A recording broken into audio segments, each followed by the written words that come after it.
Alright, what is up YouTube? Alien Horizon 02 here, back today, playing some 9 Souls in Indie Metroid Vania, one of our favorite games from 2024. In this video, we're going to be facing Jiequan, defeating him without taking any direct damage, and redeeming the Soul Seal. I'll do my best in pronouncing the names, and his is particularly difficult to pronounce. Jiequan, meaning cut everything, is an overly muscular red-skinned solarian with a big black mane. He has gray, thin, and extremely long eyebrows that swoop up at the end. His eyes are black with red pupils. Also, he tortured us, so screw him. Your first fight encounter with him, he has infinite health and can't be beaten. Trust me, I tried and I looked it up, it's not possible. After you lose to him, he captures Yi and tortures him. You must escape from the prison area while Yi is damaged and has limited movement and attacks. Yi navigates the prison area by hiding in ceramic pots like when he was a young soul. After escaping Jiequan's torture chamber, you must locate him in the Shengwu Hall north of the factory, production and Great Hall area. We're going to be posting gameplay of all the boss and sub-boss fights without taking any damage. To clarify what we mean by this, we are allowing Yi to take any internal damage, but must avoid taking any direct damage. Yi takes internal damage anytime that he deflects an attack with an imprecise parry, which is a parry that is done slightly too early. We're okay with those, we're allowing those to happen. It's okay if we parry a little bit too early. Yi's internal damage is represented as a red section on his health bar. That red section will refill if Yi stops taking internal damage for a short time, and it is removed if he takes actual or direct damage before the refill has occurred.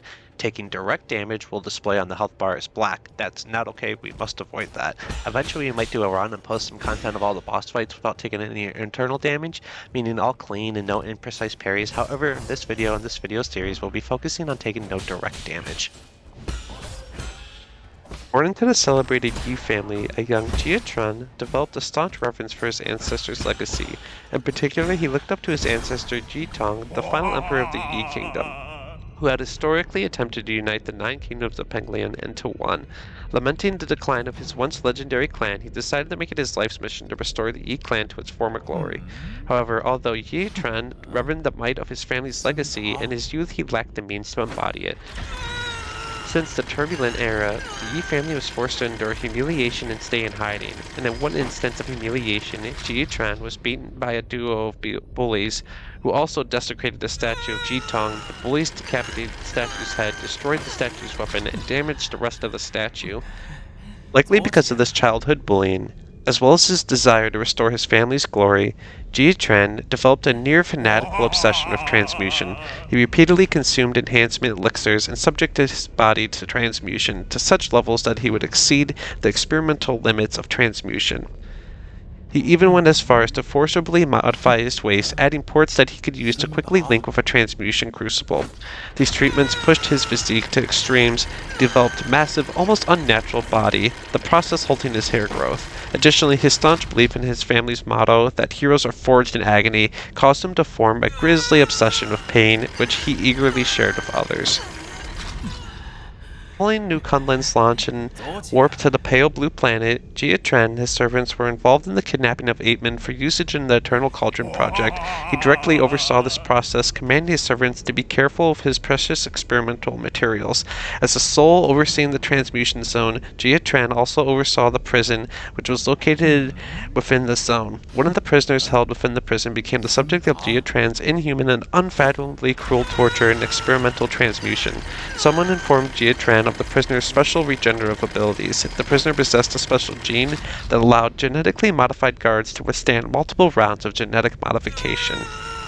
After obtaining the 3rd Soul Seal, Jiequan laughs and mockingly compliments Yi for the outrageous spectacle he has been forming all over New Kunlun. Yi tells Jiequan to spare him of the fake friendliness, leading Jiequan to pivot and begin insulting Yi. Jiequan insults Yi for both playing the hero and having struggled in his efforts to revenge. As Jiequan considers Yi's previous opponents to be weak, he concludes that Yi needs stimulation and offers to meet Yi to have an intimate duel, claiming that he's also prepared gifts for Yi no matter what the outcome. To convince Yi that he isn't set in a trap, Jiequan deactivates the traps in the transmutation zone and sends Yi his location. When Yi arrives at the Shengwu Hall, he pulls Jiequan out of transmutation early. Jiequan expresses amusement that Yi managed to escape, declaring that he's eager to fight. If Yi does not use the Gene Eradicator, Jiequan immediately commences to fight. If Yi does use the Gene Eradicator on Jiequan's Transmutation Crucible, Jiequan crackles and applauds Yi for playing dirty, which we did for this video, so he will occasionally get stunned and cough. Jiequan asserts that playing dirty is a noble solarian tradition and that evil is engraved in solarian genes. Boss fight with Jiequan can be a difficult and tricky fight if you're not well prepared for it. We're not that good with unbounded counters, so we're going to be sticking to our normal parries and our aerial parries just to dodge most of his attacks, as well as using the bow, the regular bow, to cancel out some of his charged attacks. We're not going to talk too much throughout the fight. We just want you guys to enjoy this and stay tuned for more lore and storytelling about the boss and the boss's history as life as a soul.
Yi manages to beat Jiequan down to his knees. Jiequan mocks Yi for thinking that the fight is over, chugging an enhancement elixir and thanking Yi for inflicting pain upon him. Jiequan utters his family's precept that heroes are forged in agony. Moments before his attempts to transmute himself backfires. The transmutation causes Jiequan's body to disintegrate and explode into a white fungus-infested pile of flesh, ending his life. His liquefied corpse immediately blooms into a fungal flower bearing a greater Tao fruit. Reflecting Jiequan's obsession with his legacy, Jiequan's chamber contains reminders of his family's ancestral roots and his attempts to fulfill his legacy. The statue of the Jitong, which had been desecrated by bullies in the past, stands in the center of Jiequan's chamber in front of the map of the 9 kingdoms of Penglia. The statue, along with the map, signifies the Yi's family's values as well as the family's unfulfilled quest to dominate and unite the 9 kingdoms. Scattered across the chamber are many enhancement elixirs that Jiequan would consume to transmute his body, and his ill-fated attempts to become as strong as possible. We hope you guys enjoyed this video. Thanks for watching and supporting our channel. Don't forget to give a like, subscribe, and hit the bell to receive notifications if you enjoyed our gaming content. We'd like to see more videos like this.